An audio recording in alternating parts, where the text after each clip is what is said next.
नमस्कार, बहुत स्वागत है आपका आश्रम यूट्यूब चैनल पर। अक्सर हम देखते हैं हमारी हथेली में ये तीन रेखाएं जो है प्रमुख रूप से सभी की हथेली में मौजूद रहती है, जिसमें से एक है हृदय रेखा, दूसरी मस्तिष्क रेखा और ये है हमारी आयु रेखा या जीवन रेखा। ये तीन रेखाएं सभी जातक की हथेली में रहती है। तो पुरुष दाहिने हथेली और महिलाएं बाएं हथेली। लेकिन एक बात और कि दाईं और बाईं दोनों हथेली को देखने के बाद ही किसी अंतिम निर्णय पर पहुंचा जा सकता है, ये शास्त्र में लिखा है। इसलिए दोनों हथेली को देखना चाहिए।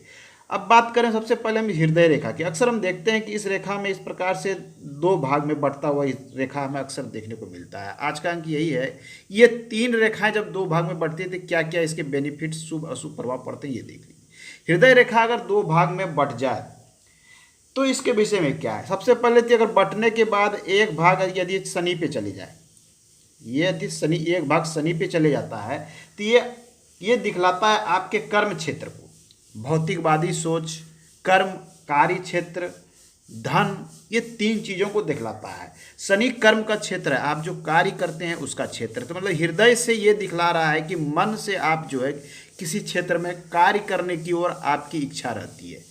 कहीं कार्य कर रहे हो तो मन से करना है, अच्छे से करना, इस प्रकार की प्रवृत्ति कर्म का क्षेत्र, मतलब कर्म के क्षेत्र में आपका हृदय हमेशा सपोर्ट करता है। ये शनि पे अगर जारी, अगर ये आपकी एक रेखा इसमें से फट के गुरु पे चली जाती है तो गुरु अध्यात्म के क्षेत्र को दिखलाता है, ज्ञान के क्षेत्र को दिखलाता है, बुद्धि के क्षेत्र को दिखलाता है। मतलब ज्ञान की, बुद्धि की और अध्यात्म, इनका कॉम्बिनेशन अब आपके मन में आ गया। तो ये जब दो भागों में बट रही है, एक गुरु पर एक शनि पर, तो ये दोनों गुण ऐसे जातक के पास जो है हो जाते हैं। इस कारण से ये जो इस हृदय रेखा दो भाग में बढ़ती है, इसकी कारण से इसे शुभ, विशेष शुभ माना जाता है कि कर्म और धन ये भी आपके पास है, अध्यात्म भी आपके पास है, ज्ञान भी आपके पास है और बुद्धि भी आपके पास है। ये गुरु दे रहा है। तो ज्ञान, बुद्धि, अध्यात्म गुरु दे रहा है, कर्म, धन, कार्य क्षेत्र शनि दे रहा है।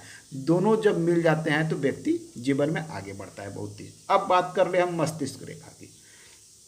अगर किसी जातक की मस्तिष्क रेखा दो भागों में इस प्रकार से बटे तो ध्यान देने की बात है, बटने के बाद ये जा कहाँ रही है। हम जिस चीज़ की बात कर रहे हैं उस पर ध्यान दें कि अगर ये एक नीचे की ओर जा रही थी, ये आपके कल्पना शक्ति, अच्छी सोच को दिखलाता है, अच्छी कल्पना शक्ति को दिखलाता है, दूर की सोच, भविष्यवादी सोच, कुछ इस प्रकार कि कल परसों क्या होगा, वर्षों क्या बाद क्या हो सकता है, इस प्रकार की भी कल्पना या सोच इनके जीवन में चलती है और बहुत हद तक इनका अनुमान जो है सही होता है।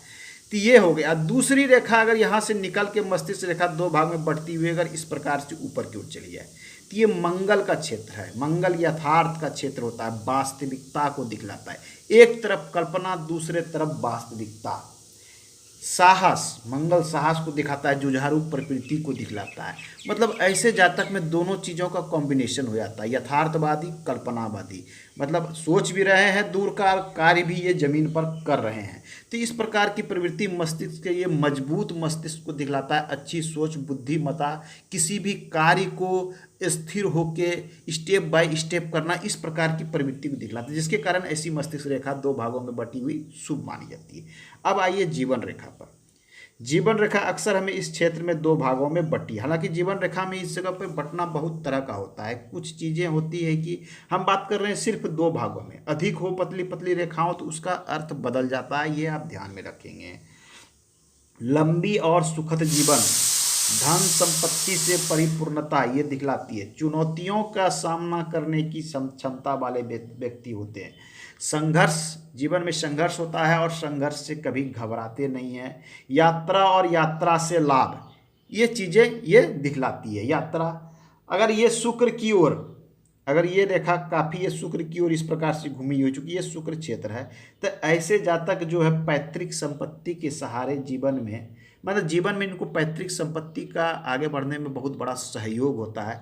जिनका ये शुक्र की ओर एक अंक घुर जाए, दूसरा इस प्रकार से नीचे रहे, ये इस प्रकार से बहुत हिम्मत, संघर्ष से घबराने वाले नहीं, किसी भी परिस्थिति में खुद को ढालने वाले होते हैं। तो ये अत्यंत शुभ चिन्ह होता है। तो ये तीन प्रमुख रेखाएं हैं, ये तीन रेखाओं के दो भाग में बंटने की स्थिति को हमने बताया। आज के अंक में इतना ही, मिलते हैं अगले अंक में, पुनः बात करेंगे। धन्यवाद।